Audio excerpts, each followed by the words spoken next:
Had a little change on FEMA. What do we got? So according to an update I just received, FEMA has, with the president, has declared Montgomery County a major disaster area. So individuals are eligible for assistance. They can receive assistance by going to disasterassistance.gov, www.disasterassistance.gov, and registering for FEMA assistance. I do not know the extent of what that assistance will be, but with a major disaster declaration coming from the president, that's a step in the right direction for getting assistance from the federal government to the citizens here in the county. Now, is this Montgomery County, the statewide, or what? There's 77 counties out of the state, so not all 254 were declared major disasters. Is this going to help the county out a little bit too, besides just, as far as y'all getting supplies and that down here? It will assist. Sometimes when we're sourcing water right now, we're competing with the state and with the federal government.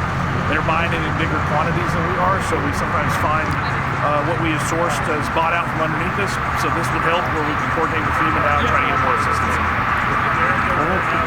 Name, title? Jason Millsaps. I'm with Montgomery County Office, County Judge Mark Keel's office. I'm also the Director of Emergency Management for the county.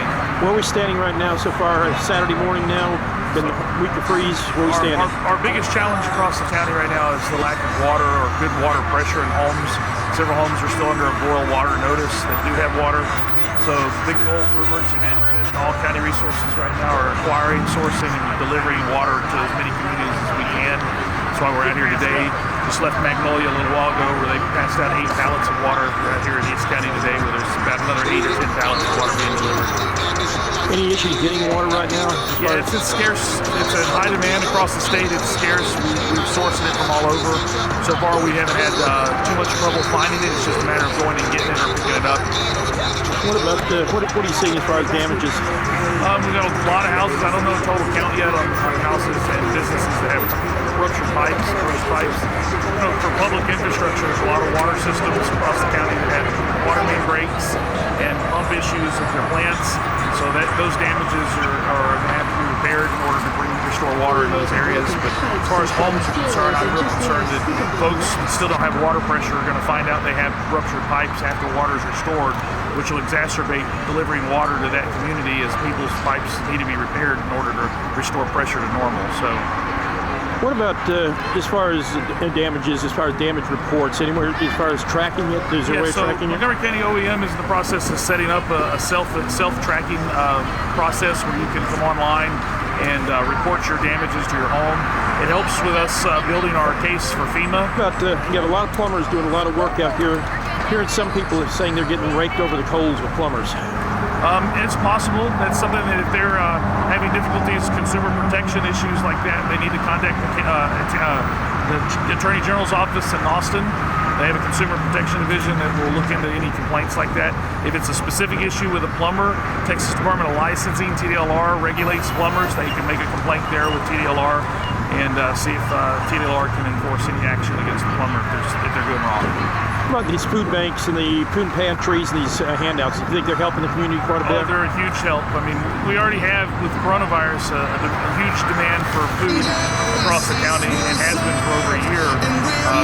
Now that's getting worse with people in short supply at grocery stores and folks not being able to get out, not having water in their house. Now water's in high demand.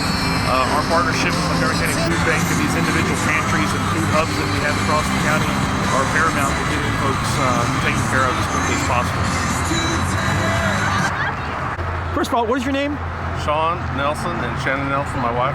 Tell me about the Dream Center.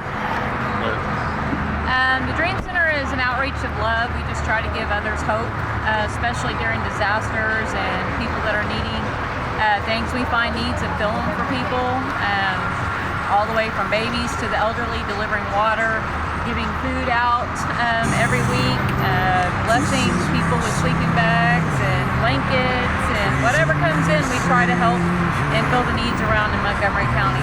What got this started, and how long ago? We started the food pantry 18 years ago, and then we started the East Texas Dream Center Outreach Missions of Hope 11 years ago. And we just try to help people. That's all we want to do is help people.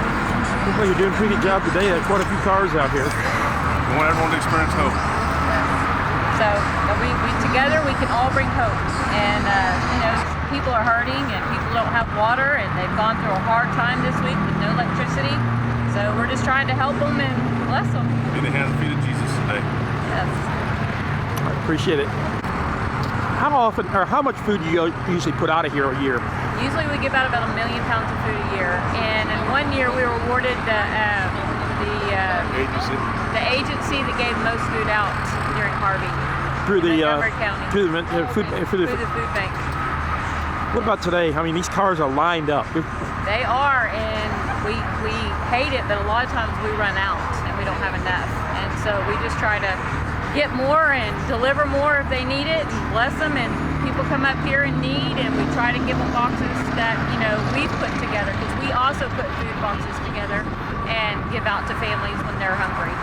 What about the volunteers? You get quite a few volunteers out here? Yes, we couldn't do it without our volunteers. We're so blessed to have so many volunteers that come and help. We cannot do it without them.